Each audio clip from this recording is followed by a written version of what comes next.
আসসালামু আলাইকুম সুপ্রিয় শিক্ষার্থীরা, তোমাদের ফিজিক্স অনলাইন ক্লাসে নুরসারের অনলাইন ক্লাসে আবারও স্বাগতম জানাচ্ছি। আমরা আজকে তাপগতিবিদ্যার প্রথম সূত্রের বাকি অংশ নিয়ে কাজ করব। তোমাদের লাইভ ক্লাসে যদি কোনো সমস্যা হয় তোমরা কমেন্টের মাধ্যমে আমাদেরকে জানাতে পারো। যদি সাউন্ড গঠিত প্রবলেম বা ভিডিও গঠিত কোনো প্রবলেম হয় তা তোমরা আমাকে জানিয়ে দাও, তাহলে আমরা ক্লাসটা সঠিকভাবে শুরু করতে পারবো। আপাতত আমাদের এই ক্লাসে আশা করতেছি কোনো সমস্যা নাই। তাহলে আমরা শুরু করলাম ক্লাস। বিশেষ করে 201 এবং 202 ব্যাচের স্টুডেন্টরা তোমরা ক্লাসে যুক্ত হও এবং আমাদের এই ক্লাসে যদি কোনো টপিক নিয়ে তোমাদের কনফিউশন থাকে তোমার সাথে সাথে কমেন্ট করে জানিয়ে দিও। আমরা চেষ্টা করব কমেন্টের যথাযথ উত্তর দেওয়ার জন্য। আর সাউন্ড গঠিত কোনো প্রবলেম হলে তোমরা সাথে সাথে কমেন্ট করো, তাহলে আমরা ফার্দার ব্যবস্থা নেওয়ার চেষ্টা করব। আচ্ছা, যাই হোক, ধন্যবাদ। আমরা আমাদের এই ক্লাস শুরু করতে যাচ্ছি। আমরা গতদিন তোমাদের তাপগতিবিদ্যার প্রথম সূত্র নিয়ে কাজ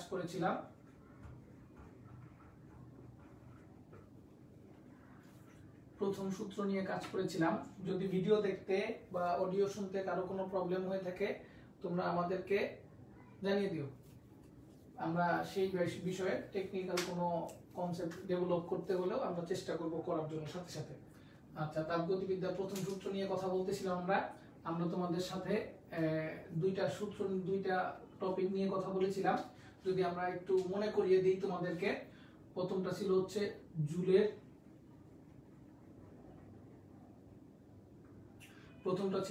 জুলের ধারণা বা সূত্র, দ্বিতীয়টা ছিল হচ্ছে ক্লসিয়াসের সূত্র।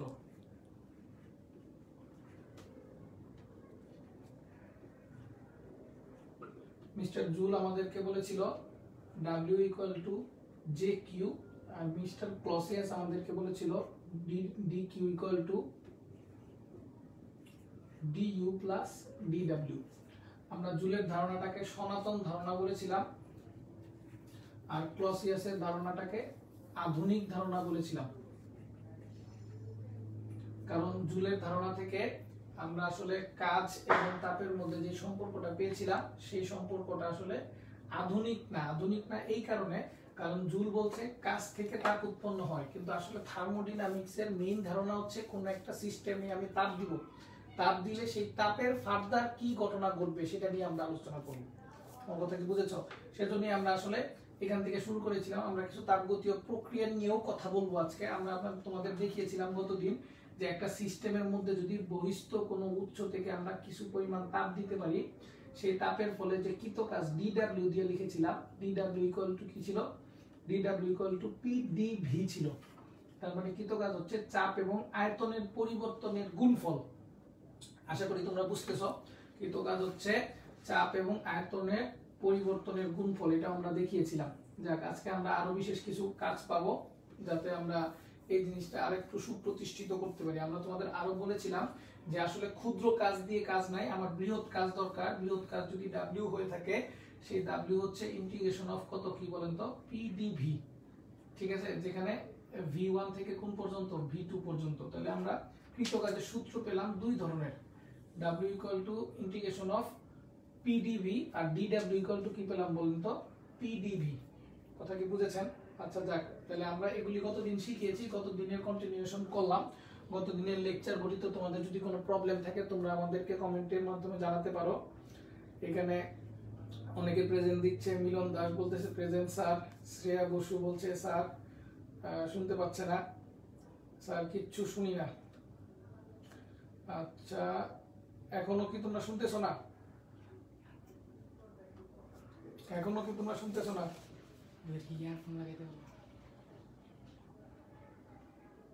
গোলা আসতেছে, আস্তে আস্তে ঠিক হয়ে যাবে, কারণ লাইভের বিষয় তো অনেক সময় নেটওয়ার্ক গঠিত প্রবলেম থাকতে পারে।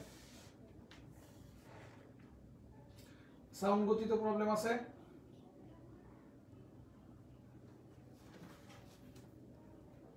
আমি সবার কাছে জানতে চাচ্ছি, সাউন্ড গঠিত কি সবার প্রবলেম আছে?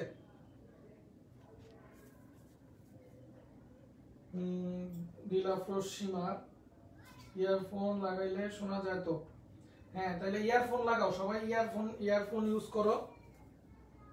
হ্যাঁ, আমরা বড় করে লিখছি, সমস্যা নাই, বড় করে লিখতেছি, ইয়ারফোন ইউজ করো। হ্যাঁ, সাউন্ড কম হচ্ছে কিন্তু আশা করি শুনতে পাবা। শুনতে পাচ্ছ না? কমেন্টের মাধ্যমে জানিয়ে দাও। একজন লিখেছে সাউন্ড পারফেক্ট। মুস্তফা কামাল শুনতে পাচ্ছে না। হ্যাঁ, একটু হেডফোন ইউজ করো, হেডফোন ইউজ করলে তোমরা সাউন্ডটা সঠিকভাবে শুনতে পাবা। হেডফোন ইউজ করো, সবাই হেডফোন ইউজ করো, তাহলে আসলে সাউন্ডটা শুনতে পাবা আশা করি। আচ্ছা, যাই হোক, আমরা একটু ক্লাসের দিকে যাই। হেডফোন ইউজ করো, বারবার বলেছিলাম লাইভ ক্লাস করতে হলে হেডফোনটা ইউজ করলে তোমরা সাউন্ড কোয়ালিটি আরেকটু বেটার পাবা। আচ্ছা, আমরা যা বলতেছিলাম, আচ্ছা আমি একটু জোরে হয়তো বা কথা বলি, তাইলে যদি তোমরা শুনতে পাও। আমরা কয়েকটা প্রসেস দেখিয়েছিলাম। প্রথম প্রসেসটা ছিল হচ্ছে সমচাপীয় প্রক্রিয়া।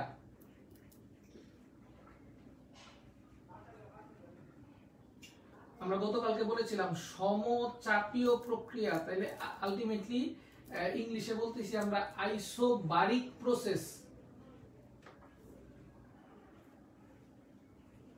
আইসোবারিক প্রসেস, তাহলে সমচাপীয় প্রক্রিয়া মানে হচ্ছে আইসোবারিক প্রসেস। তাহলে আইসোবারিক প্রসেসে আসলে শুনতেই পাচ্ছ চাপ স্থির, সমচাপীয়। তাহলে যদি চাপ স্থির থাকে তাহলে ডিপি মানে চাপের পরিবর্তন, তাহলে চাপের পরিবর্তন কত হবে? 0 হবে। গুড। তাহলে কি স্থির? চাপ স্থির। তাহলে আমরা বলতে পারি তোমাদের কার সূত্র মানবে? চাপে চাপ, চাপে চার্লস। তাহলে সে কিসের সূত্র মেনে চলবে? চার্লসের সূত্র মেনে চলবে। তাহলে চার্লসের সূত্রটা কি ছিল? চার্লসের সূত্র ছিল হচ্ছে চাপ স্থির থাকলে চাপ সমীকরণে থাকবে না ভি প্রপোর্শনাল টি। তার মানে আয়তন এবং তাপমাত্রা পরস্পর সমানুপাতিক। তোমরা এটা শিখেছো। আচ্ছা, তাহলে আমরা লেখচিত্র একটু জানতে হবে। এগুলি হচ্ছে আইসোবারিক লেখো। আমরা বলি আইসোবারিক কার্ভ। আইসোবারিক কার্ভগুলি কেমন হয়? এরকম হয়, যেহেতু সমানুপাতিক মূল বিন্দুগামী সরল রেখা হয়। তাহলে এই অক্ষ বরাবর ভি, এই অক্ষ বরাবর টি বসাইছে অবশ্যই কেলভিন স্কেলে।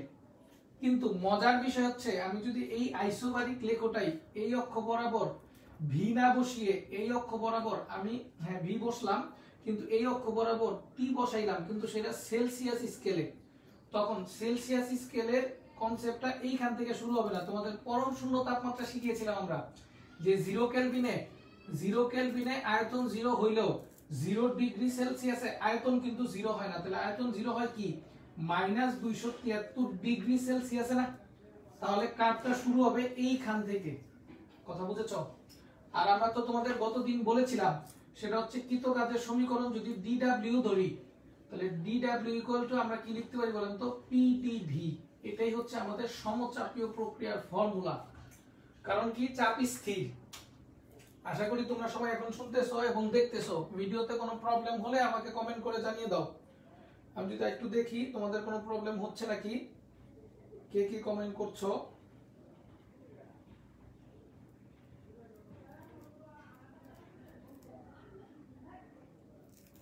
চাপ চার্লস, তালহা কমেন্ট করছে চাপ চার্লস, তার মানে হচ্ছে চাপে চাপ, চাপে চার্লস। হ্যাঁ, তোমরা একটু হেডফোন ইউজ করো। সাউন্ড কোয়ালিটি একটু খারাপ, আমাদের আসলে বাজার থেকে ভালো কোনো হেডফোন আমরা পাচ্ছি না, সেই জন্য আসলে ওইভাবে সাউন্ড কোয়ালিটিটা মেনটেন করা যাচ্ছে না। তারপরও হেডফোন ইউজ করো, তাহলে আশা করি শব্দ নিয়ে কোনো কমপ্লেইন থাকবে না। আচ্ছা, তাহলে আশা করি তোমাদের আর শব্দগঠিত প্রবলেম নেই। তাহলে এখন আমরা আইসোবারিক প্রসেসটা ক্লোজ করতে চাই। তাহলে আইসোবারিক প্রসেসের কৃত কাজ dw = pdv।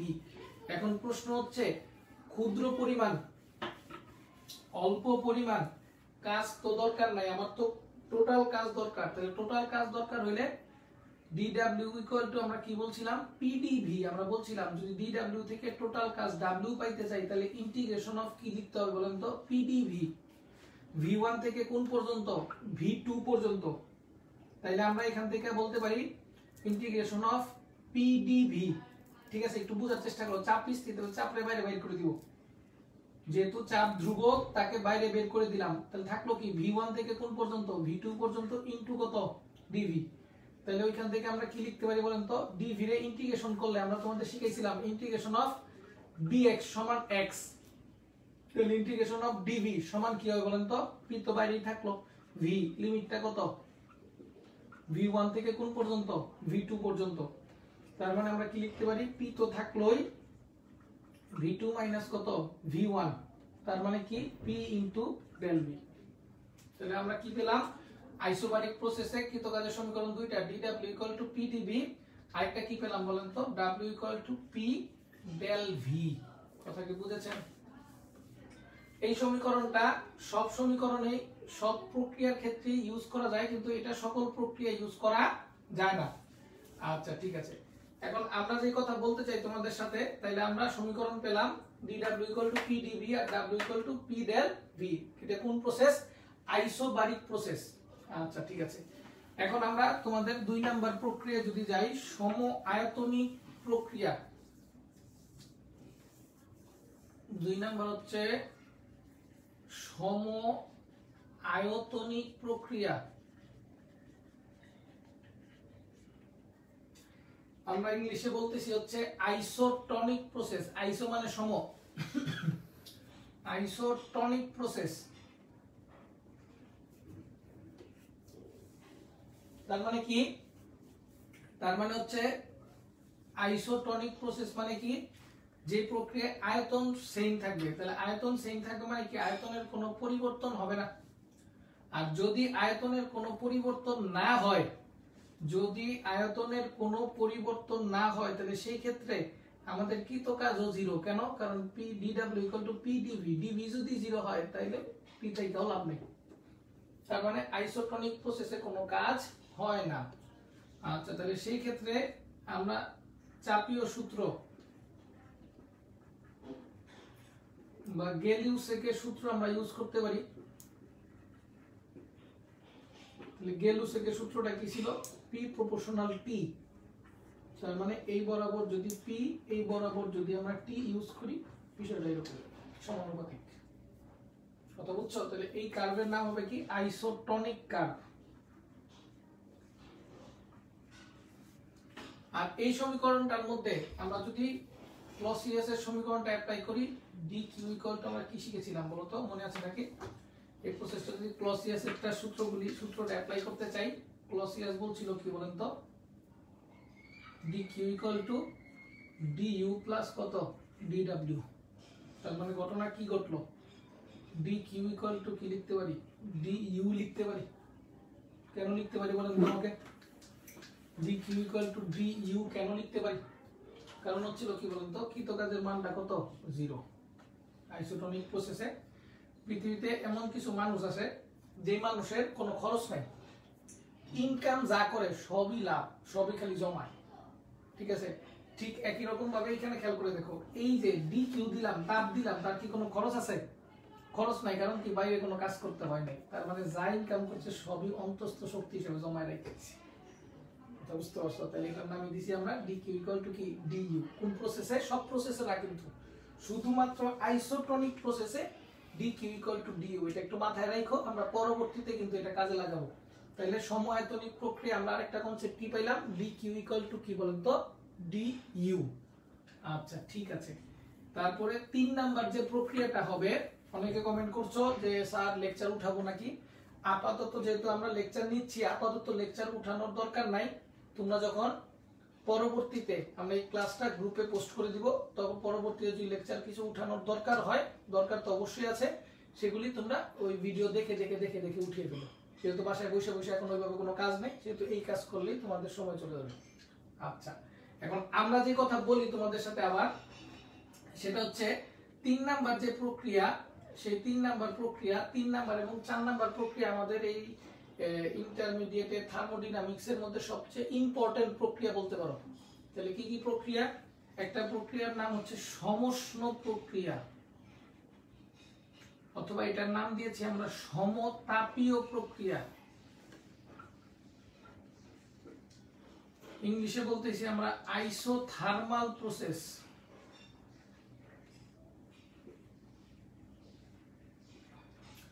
অনলাইনে ক্লাস নেওয়ার সমস্যাটা হচ্ছে মানে আসলে তোমরা কি সবসময় সার্বক্ষণিক ক্লাসে আসো নাকি সেই জিনিসটা আসলে আমার বারবার মনিটরিং করতে হচ্ছে। এই জন্য আসলে আমরা বারবার দেখতে চাই তোমরা কি করতেছো। D Q equal to D U এর একটা एग्जांपल দেন তো স্যার। হ্যাঁ, D Q equal to D U এর একটা एग्जांपल দিব। एग्जांपल কি 100 জুল তাপ দিবে, 100 জুলে কি করবে? অন্তস্থ শক্তিতে রূপান্তরিত হবে, সে পরিবেশের উপর কোনো কাজ করবে না। আচ্ছা, একটা জিনিস আমি যদি তোমাদের সাথে ক্লিয়ার করে দেই, সেটা হচ্ছে একটা গ্যাস নিলা, সেই গ্যাস পরিবেশের উপর কাজ করতে চায়। আচ্ছা, সমস্ত প্রক্রিয়া কনসেপ্ট একটু ওই কনসেপ্ট একটু শেয়ার করি। একটা গ্যাস নিলা, গ্যাস পরিবেশের উপর কাজ করতে চায়। মজার বিষয় কি, ডিডব্লিউ ইকুয়াল টু কি পাইলাম বলো তো? পিডিবি। তোমার যেমন তোমার যদি বলি তুমি আমার একটা থাপ্পড় দাও বা একটা কিল দাও, একটা ঘুষি দাও, এটা হচ্ছে তোমার কাজ। তুমি মাইক দরকার লাফালাফি কান্নাকাটি করতেছো, কিন্তু গ্যাসের কাজ বলতে আসলে কি বুঝে নাও? গ্যাসের কাজ বলতে আমরা যেটা বুঝে নিই সেটা হচ্ছে গ্যাস পরিবেশের উপর কাজ করে কিভাবে, তার তো হাত পা নাই। তাইলে আমরা বলছিলাম যার কি কেউ নাই তার আল্লাহ আছে। তার মানে গ্যাসের হাত পা না থাকলেও গ্যাসের আয়তন আছে, সে আয়তন বাড়ায় অথবা আয়তন কমায় সে কাজ করতে পারে। আমরা এই জিনিসটা একটু পরে আরেকটু ক্লিয়ার করে দিব না তোমাদের, আরেকটু জিনিস লিখে দিব, তাহলে আরেকটু মনে থাকবে। তাহলে আপাতত মনে রাখো এরকম যে বাইরে থেকে যদি কোনো সিস্টেমে তাপ দিলাম কিন্তু সে পরিবেশের উপর কাজ করলো না, তাপ দিলাম কিন্তু সে পরিবেশের উপর কোনো কাজ করলো না। কাজ করলো না মানে কি, সে করতে চাইতেছে তারা করতে দিতেছি না, একটা নির্দিষ্ট আয়তনের মধ্যে কনফাইন্ড করে দিছি, আটকায় রেখে দিছি। তাইলে আমরা কি বুঝে নিলাম বলতো? সে কিন্তু পরিবেশের উপর কাজ করতে পারেনি। তার মানে যা তাপ দিতেছি সবই তার মধ্যে স্টোর হইতেছে, কি হিসাবে? অন্তস্থ শক্তি হিসাবে। আচ্ছা, যাই হোক, আমরা যে কথা বলতে যাচ্ছিলাম তোমাদের সাথে সেটা হচ্ছে সমষ্ণ বা সমতাপীয় প্রক্রিয়া।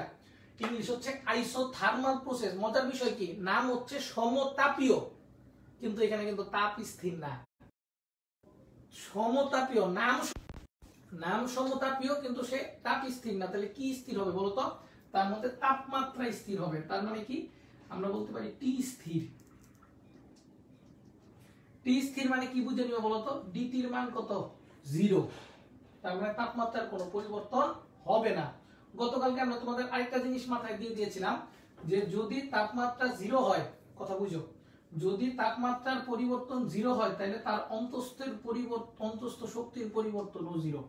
তার মানে যদি টি স্থির থাকে তখন আমরা বলতে পারি সেখানে ইউও স্থির, মানে অন্তস্থ শক্তিও কোনো চেঞ্জ হবে না। আচ্ছা, এই জিনিসটা একটু মাথায় রেখো। আর যেহেতু তাপমাত্রা স্থির, আমরা বলছিলাম বয়েল মানে তাপ দেওয়া, মনে আছে নি? মজা করে শিখিয়েছিলাম। তাহলে সে অবশ্যই কি সূত্র মেনে চলে? বয়েলের সূত্র মেনে চলে। আর বয়েলের সূত্র মানে কি শিখিয়েছিলাম? ভি প্রপোর্শনাল কি 1/p।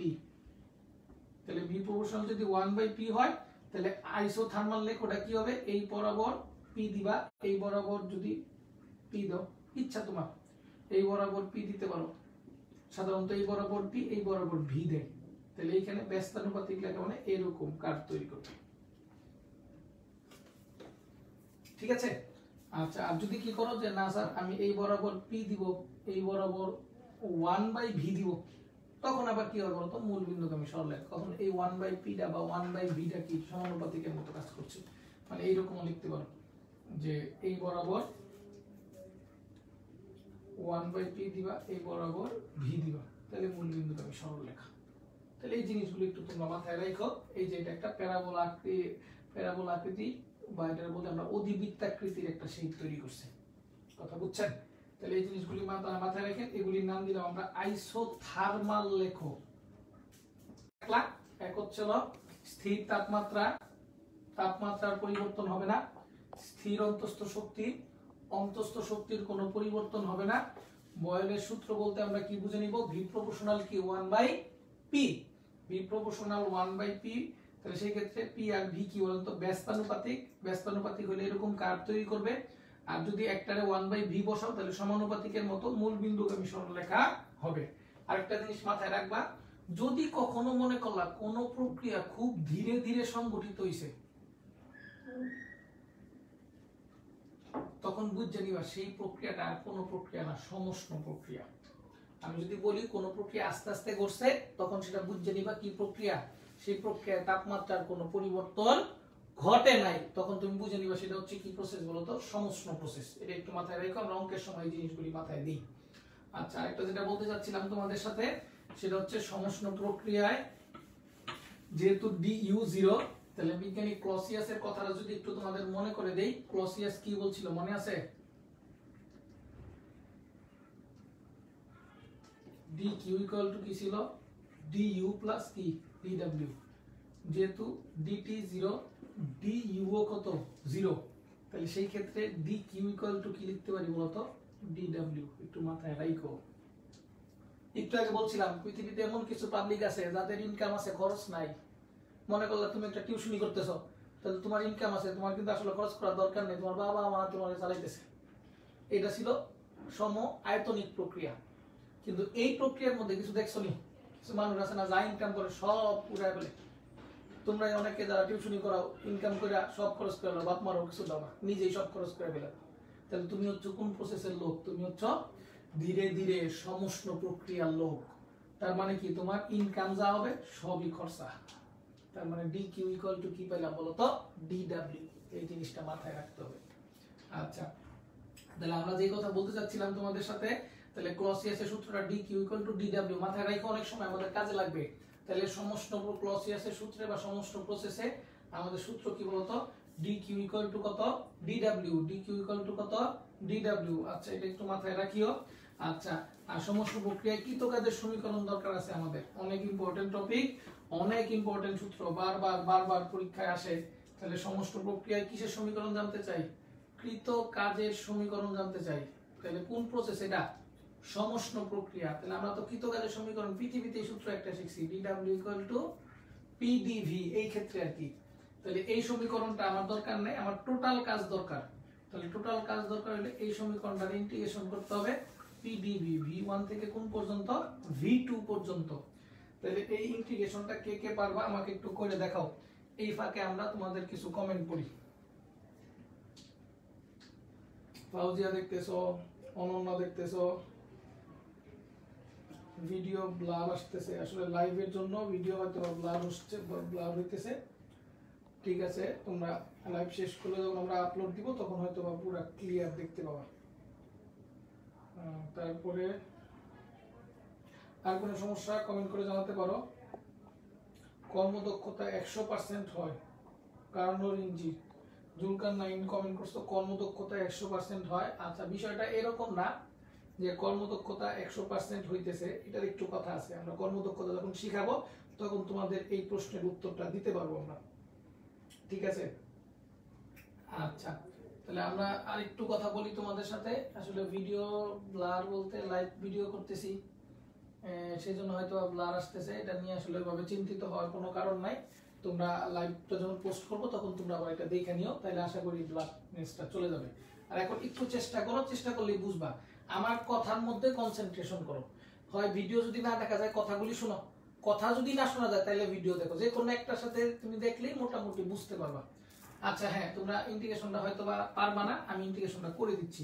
তাহলে আমরা যদি একটু প্রথম থেকে লিখি যে সমষ্ণ প্রক্রিয়ার কৃত কাজ w ইকুয়াল টু বলতে চাইতেছি ইন্টিগ্রেশন অফ কত বলেন তো? pdv, v1 থেকে কোন পর্যন্ত? v2 পর্যন্ত। ঠিক আছে, আমরা তোমাদের ছোটকাল থেকে শিখাইছিলাম pv ইকুয়াল টু nrt। তাহলে এই সমীকরণ থেকে আমরা কি p এর মান বসাইতে চাই। আগের সমীকরণে আমরা যখন সমচাপীয় প্রক্রিয়া করছিলাম তখন চাপটারে বাইরে বের করে দিয়েছিলাম, কারণ তখন চাপটা ধ্রুবক ছিল। কিন্তু এখন কি চাপ ধ্রুবক? অবশ্যই চাপটা ধ্রুবক না। যেহেতু চাপটা ধ্রুবক না, সেহেতু আমরা চাপের বাইরে বের করতে পারবো না। চাপের একটা মান আছে, দেখি তো কি মানটা আছে। nrt বাই কত? v। তাহলে এই মানটা এখানে বসিয়ে দিই, দেখি কি হয়। তো এখানে যদি মান বসিয়ে দিই ইন্টিগ্রেশন অফ v1 থেকে v2 পর্যন্ত nrt বাই কত? v ইনটু কত? dv। একটু বোঝার চেষ্টা করো। ইকুয়াল টু d এর সাথে v আছে, v বাদ দিয়ে সব ধ্রুবক বাইরে বাইর করে দাও। এই যে nrt এর বাইরে বাইর করে দিছি, তাহলে কি থাকলো? dv বাই v, v1 থেকে কোন পর্যন্ত? v2 পর্যন্ত। তোমাদের আমরা ছোটকালে যদি শিখিয়ে থাকি integration of dx by x equal to ln x, তাহলে integration of dv by equal to কি হবে? ওই ইন্টিগ্রেশন অফ v। বুঝতে পেরেছেন? সেটা কি হবে বলেন তো? v1 থেকে কোন পর্যন্ত? v2 পর্যন্ত। v1 থেকে কোন পর্যন্ত? v2 পর্যন্ত। তাহলে এখান থেকে আমরা যদি অঙ্কটা নিয়ে আসি, তাহলে nrt ln আপার লিমিট কত? v2 মাইনাস লোয়ার লিমিট কত? v1। কথা কি বুঝতেছ? আপার লিমিট হচ্ছে v2, লোয়ার লিমিট কত v1। এই পর্যন্ত কি বুঝেছো? আমরা যদি আবার প্রথম থেকে একটু বোঝানোর চেষ্টা করি, কারণ আমরা বোর্ড যেহেতু ছোট, বোর্ডটা মুছে দিব, একটু শোনার চেষ্টা করো। w হচ্ছে integration of pdv, pv equal to আমরা কি জানি বলেন তো nrt। তাহলে এখান থেকে p এর মান কি পেলাম বলেন তো nrt বাই কত v। এই সমীকরণে যেহেতু p টা ধ্রুবক না, p এর একটা মান আছে, সেই মানের মধ্যে v এর মান লুকায় আছে, সেজন্য p এর মানটা এখান থেকে আইনা বসাই দিছি। তাহলে কি পাইলাম nrt বাই কত বলেন তো v। তারপরে এখানে ইনটু আছে dv, তাহলে d এর সাথে v আছে, v বাদ দিয়ে সব ধ্রুবক, তাহলে বাকি সবরে বাইরে বাইর করে দিলাম। তাহলে v1 থেকে v2 dv বাই কত v। আমার কথা কি বুঝেছো? আচ্ছা, তারপরে এই যে integration of dx by x মানে ln x, তাহলে integration of dv by v মানে ln v। আগেরটা জানা ছিল সেমনি লিখে দিছি। ln v এর মধ্যে লিমিট বসাইতে হবে, আপার লিমিট মাইনাস লোয়ার লিমিট। এই পর্যন্ত আমাদের আসলাম। তারপরে দেখি আর কি করা যায়।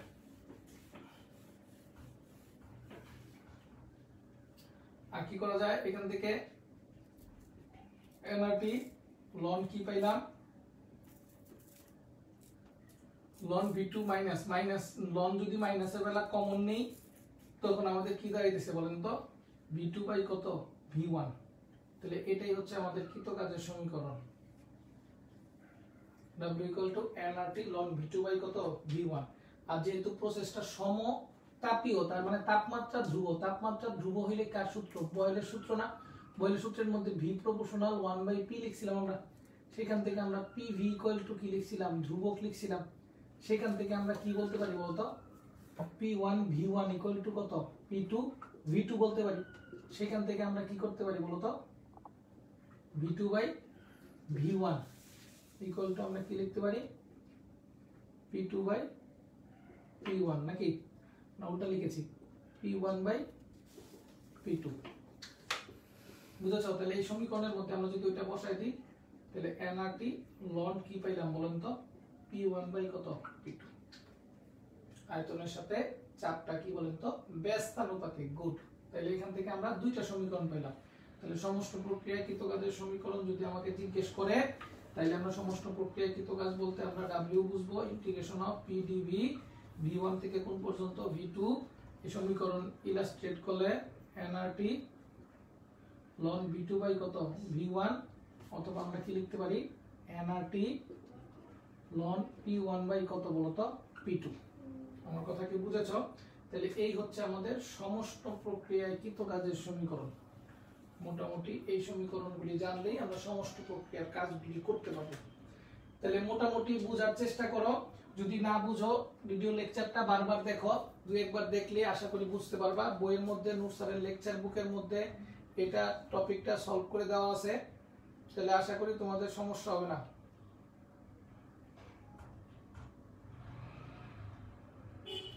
তাবাসিরুল বলছে বুঝতেছি স্যার। তারপরে হচ্ছে ধীরে কেন হয়? আহমদ জুলকার নাইন একটা প্রশ্ন করছে ধীরে কেন হয়। আচ্ছা, এই প্রশ্নের উত্তর আমরা দিব। আমরা সমস্ত প্রক্রিয়াকৃত কাজের কিছু অঙ্ক করাবো, আরো কিছু ব্যাখ্যা আছে সেই ব্যাখ্যাগুলি দিব, ওটা নিয়ে আমরা বলতেছি কেন ধীরে হয়। তারপরে শ্রাবন্তী বলছে ক্লিয়ার আসতেছে না, আমরা কন্টিনিউ করি, তোমরা পরে ক্লিয়ার আসবে আশা করি। আচ্ছা ঠিক আছে, আমাদের লাইভে মোটামুটি 67 জন তোমরা লাইভ দেখতেছো, 66-67 জন। ঠিক আছে, আমাদের আসলে অ্যাক্লাইমেশন আরো বেশি হওয়ার কথা, প্রায় 100 স্টুডেন্ট দেখার কথা। যাই হোক, তোমাদের ফ্রেন্ডরা বন্ধুরা যারা আসলে জানে না নোটস স্যারের ক্লাস চলতেছে তাদেরকে জানিয়ে দিও। এভাবে আমরা গ্রুপে ক্লাস নিচ্ছি এবং আমরা মানে বাস্তবে যেভাবে ক্লাস নেই এই ক্লাসগুলো আস্তে আস্তে আমরা সেভাবেই কন্টিনিউ করব। তোমাদের হোমওয়ার্ক দিব, হোমওয়ার্ক দেখবো, এগুলি আমাদের আসলে প্ল্যানিং আছে। তোমাদের আমরা বলছিলাম, তোমাদের আমরা গুগল ক্লাসরুমের কোড শেয়ার করছিলাম গতকালকে রাতে, যারা পাওনি এখন আবার অ্যানাউন্সমেন্টে ঢুকবা, পেজের একটা অ্যানাউন্সমেন্টে ঢুকলে ওখানে তোমাদের ব্যাচের নাম সহ কোড দেওয়া আছে। গুগল ক্লাসরুমের অ্যাপ্লিকেশনটা ডাউনলোড করবা, কে কে ডাউনলোড করতে পারো নাই আমাকে কমেন্টে জানাবা, অথবা আমার ইনবক্স করবা, অথবা আমাকে ফোন দিবা, যাতে ওই ক্লাসরুমের মধ্যে তুমি যখন এক কোডটা দিয়েছি সেই কোডটা তুমি যখন ওইখানে দিবা জয়েন্ট ক্লাসের মধ্যে দিয়ে, আমরা একটা ভিডিও শেয়ার করছি তুমি দেখে নিতে পারো, জয়েন্ট ক্লাসরুমের মধ্যে গিয়ে সেই কোডটা দিবা। সেই কোডটা দিলে তোমাদের ওই ক্লাসরুমে তুমি প্রবেশ করলা, সেই ক্লাসরুমের ভিতরে দেখবা আমার কিছু অ্যানাউন্সমেন্ট আছে, কিছু কথা আছে, সেই কথা ট্যাপ করলেই দেখবো এর সাথে অ্যাটাচমেন্ট আছে। সেই অ্যাটাচমেন্টের মধ্যে আমরা বিভিন্ন কিছু আপলোড করে দিব, সেই আপলোড জিনিসপত্র তোমাদের অ্যাসাইনমেন্ট হইতে পারে, তোমাদের হোমওয়ার্ক হইতে পারে, লেকচার বুক হইতে পারে। ঠিক আছে, তাহলে এই জিনিসগুলি তোমরা একটু মাথায় রাখো। আর যারা আমার কথাগুলি বুঝতেছো না বা ক্লাসরুম ডাউনলোড এখনো করতে পারো নাই, তারা আমার সাথে যোগাযোগ করো, তো কমেন্টে লিখে দাও, আমি এটার উত্তর দিয়ে দিব। আচ্ছা, আমরা একটু লেকচারে ফেরত আসি। ডাব্লিউ ইকুয়ালটা আমরা পেয়েছিলাম ইন্টিগ্রেশন অফ v1 থেকে কোন পর্যন্ত, v2 পর্যন্ত pdv। এগুলি আমরা যখন তোমাদের লাইভ ক্লাস, আমরা যখন তোমাদের অ্যাপ্লিকেশন শেখাবো, অঙ্ক করাবো, তখন জিনিসটা আরেকটু ক্লিয়ার হবে তোমাদের কাছে।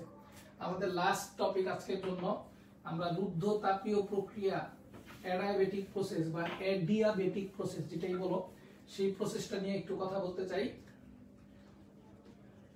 অ্যাডিয়াবেটিক প্রসেস ইংলিশ হচ্ছে অ্যাডিয়াবেটিক প্রসেস, আর বাংলায় আমরা নাম দিয়েছি রুদ্ধ তাপীয় প্রক্রিয়া। এই প্রক্রিয়াটা সবচেয়ে জটিল প্রক্রিয়া। এই প্রক্রিয়াটা পুরোটা শেষ করতে পারবো না আমরা একটু খালি ধরিয়ে দিব, নেক্সট ক্লাসে এটা পুরো টপিক শেষ করব, নাহলে আসলে তোমরা বুঝবা না।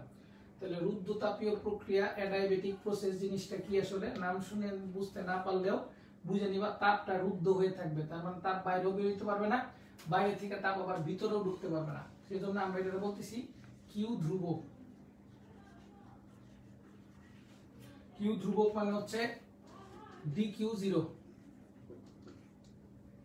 তার মানে কি তাপের আদান প্রদান হবে না।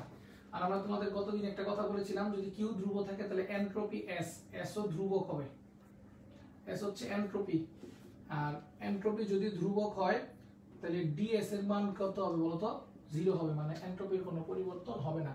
রুদ্ধ তাপীয় প্রক্রিয়াটা খুব দ্রুত প্রক্রিয়া। আমরা সমস্ত প্রক্রিয়া বলছিলাম ধীরে ধীরে হয়, আর রুদ্ধ তাপীয় প্রক্রিয়াটা হঠাৎ হবে। একজন কমেন্ট করেছিল স্যার কেন ধীরে হয়, কেন হঠাৎ হবে। হ্যাঁ সরি, রুদ্ধ তাপীয় প্রক্রিয়াটা কি হবে বলেন তো, দ্রুত হবে বা হঠাৎ হবে। কেন হবে এটার উত্তর আমরা তোমাদের তাপগতিবিদ্যার দ্বিতীয় সূত্রে ডিটেইলস শিখাবো না, আপাতত শিখাইতে পারতেছি না বলে দুঃখিত। দ্বিতীয় সূত্রের মধ্যে গেলে এটার ডিটেইলস একটা উত্তর পাবা তোমরা। তারপরে হচ্ছে দ্রুত বা হঠাৎ হবে, এবং সে কি মেনে চলবে, সে একটা সূত্র মেনে চলবে, বয়েলের সূত্র, চার্লসের সূত্র, এই সূত্র কিছু সে এটা মানবে না, সে একটা স্পেশাল সূত্র মেনে চলবে। সেই সূত্রটা হচ্ছে পিভি গামা ইকুয়াল টু ধ্রুবক। এখানে নতুন একটা টপিক পাইলা, গামা। তাহলে আপাতত বলছিলাম তো যে এই টপিকটা শুরু করব, শেষ করতে পারবো না। গামার উত্তর আপাতত আমার কাছে নাই। আর নেক্সট ক্লাসে আমরা তোমাদের ক্লাস শিডিউল সাজিয়েছি, রবি মঙ্গল বৃহস্পতি ক্লাস নিব, 3 দিন ক্লাস নিব আমরা। রবিবার আজকে চলতেছে, কালকে অফ থাকবে, মঙ্গলবারে আবার ক্লাস নিব। কয়টায় ক্লাস নেব এটা আমরা তোমাদের জানিয়ে দিব, ঠিক আছে? এবং একটা ফিক্সড শিডিউল করে দিব, কারণ অনেক টিচার তোমাদের লাইভ ক্লাস নিচ্ছে, বিভিন্ন টিচারের সাথে কন্ট্রাডিকশন হয়ে যাচ্ছে, বা বিভিন্ন টিচার আমাকে ফোন দিচ্ছে। সেজন্য আমরা লাইভ ক্লাসগুলির একটা নির্দিষ্ট, তোমাদের যেমন ব্যাচের শিডিউল থাকে, এরকম লাইভ ক্লাসেরও আমরা একটা শিডিউল করে দিতে চাচ্ছি। তাইলে এই গামা জিনিসটা কি আজকের আলোচ্য বিষয় নয়, আমরা আগামী দিন গামা নিয়ে ডিটেইলস বলবো, যে গামা কই থেকে আসছে, কিভাবে আসছে, কার জন্য আসছে। আমরা ক্লাসের মধ্যে তোমাদের অনেক টপিক স্কিপ করে যেতে চাই, কারণ আসলে ওইভাবে সময় পাওয়া যায় না। কিন্তু যেহেতু আমরা এখন সময় পাচ্ছি, হয়তো আজকের ক্লাসটা একটু শর্ট হবে, নেক্সট ক্লাস থেকে কিন্তু আমরা পুরো 1.5 ঘন্টায় ক্লাস নিতে চাই, এবং যাতে তোমরা পুরো 1.5 ঘন্টায় ক্লাস করতে পারো, সেই জন্য হেডফোন ইউজ করবা। এবং আমার ভিডিও যদি ক্লিয়ার না থাকে, যে অংশটুকু তুমি বুঝতেছো না, মনে রাখবা আমি যখন ভিডিওটা পোস্ট করব তখন পুরো এইচডি তে পোস্ট হবে, তখন তোমরা ওই জিনিসটা আবার দেখে নিতে পারবা। আমার কথা কি বুঝেছো? আচ্ছা, ধন্যবাদ। এখন আমরা যে কথা বলতে চাই তোমাদের সাথে, তাহলে এটা কি কি মেনে চলে, কিউ ধ্রুব, dq0, s ধ্রুব, আর ds0, আর dpv গামা ইকুয়াল টু কি বলতো, ধ্রুবক। এই জিনিসটা, এই সূত্রটা মেনে চলে। এই সূত্রটার ব্যাখ্যা আজকে দিব না, আমরা কালকে দিব বা আগামী ক্লাসে দিব। আচ্ছা, আরেকটা জিনিস জেনে রাখো, পৃথিবীতে এরকম অনেক মানুষ আছে, মনে করো বিশেষ করে যারা বিদেশ থেকে ফেরত আসে বাংলাদেশে, তারা সাধারণত বাংলাদেশে ওরকম কোনো ইনকামের সোর্স নাই, বিদেশ থেকে ইনকাম করে আসে।